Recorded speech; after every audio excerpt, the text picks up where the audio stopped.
One of the most amazing things about making Safe House is how God exceeded our expectations. I mean, we've really watched him make it larger than we thought was possible, and we're just getting started. In this conversation with the truth, Focus highlights the process of making Safe House.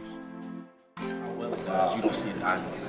And it's just like, okay, God, put my solo stuff on the back burner, put everything else on the back burner, and just make this sacrifice. But it's the obedient part where I really feel like, I honestly believe that perseverance truly does build character. And I think that even in this entire process, we have collectively, we were talking about this on the ride up here, seen so much growth take place in our walk throughout this entire process.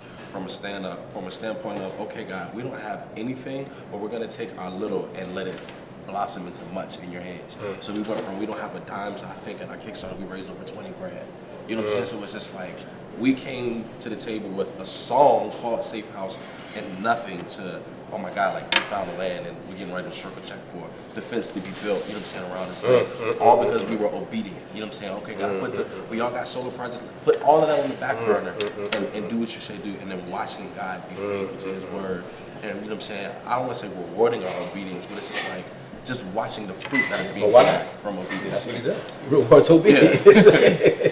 And to see that, I think that, and I hope that other Christian artists or other people who have a gift, whatever your gift is, whether it's a gift in art, whatever God has given you, to see that if you're obedient with what God gives you, it'll be mind-blowing the impact that you can have when you're obedient to what God tells you to do with your gift.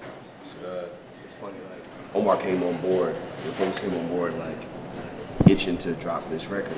We built for a whole year. Like, I don't want to talk any music until we like this. Like, relationship got to be, if the music don't work out, we good, and then we can talk about it. So, and we did the same thing and all that. So like, and we've done the past couple of years. It's been like compilation record, and a compilation mixtape, then another compilation record, then a compilation. There's been camp stuff, and the goal is not to have. We're not a group. Like, it's individual artists. Like, so this was the year of pumping out all the solo artists and all that.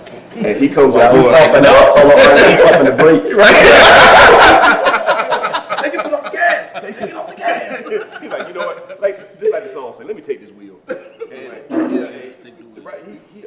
So he came on board. Was like, no, let's make this record like this, because you've been on hold. Like, let's get this thing out. And then it was like, yeah, I'm on board. And I was like, cool. By the way, we need to pause that.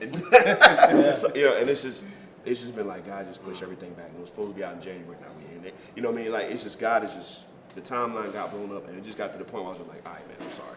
Like, what do you want to do with all this stuff? But seeing God's sovereignty and everything getting pushed back is what's been blessing us. Yeah. Like, if the project would have came out in January, we wouldn't be having this conversation right now. You feel what I'm saying? Yeah. So it's just like seeing God's sovereignty and what we consider it to be dead ends. It's like, no, this is the yield sign. And recognizing that a lot of times it's not a no, it's a not yet, because, you know what I'm saying, let it fall in my time. If you don't do it in my time, you won't see the fruit that I want to see bear from it. Like, we have our ideas of what fruit that we want to see bear. And then God is like, I have my idea of the fruit that I want to see bear. So a lot of times, like, when we think, all right, I'm ready to bear fruit, God is like, no, I'm still pruning you. So let me cut this tree off that you're going to bear the fruit from. I got to cut it off from one time and let it grow a little bit and then cut it off again. Because in that pruning process, the limb becomes strong enough to bear the amount of fruit that God wants to see bear. And a lot of times we have our idea of the fruit, and God is like, nah, buddy, I got so much more, but you got to be obedient. You got to be patient. There's got to be perseverance.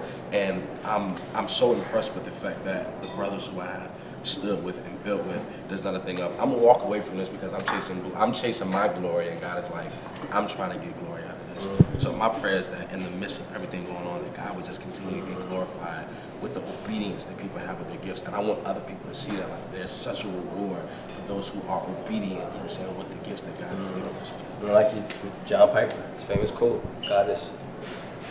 we are most satisfied when God is most glorified. Yeah. So he rewards us with satisfaction and joy.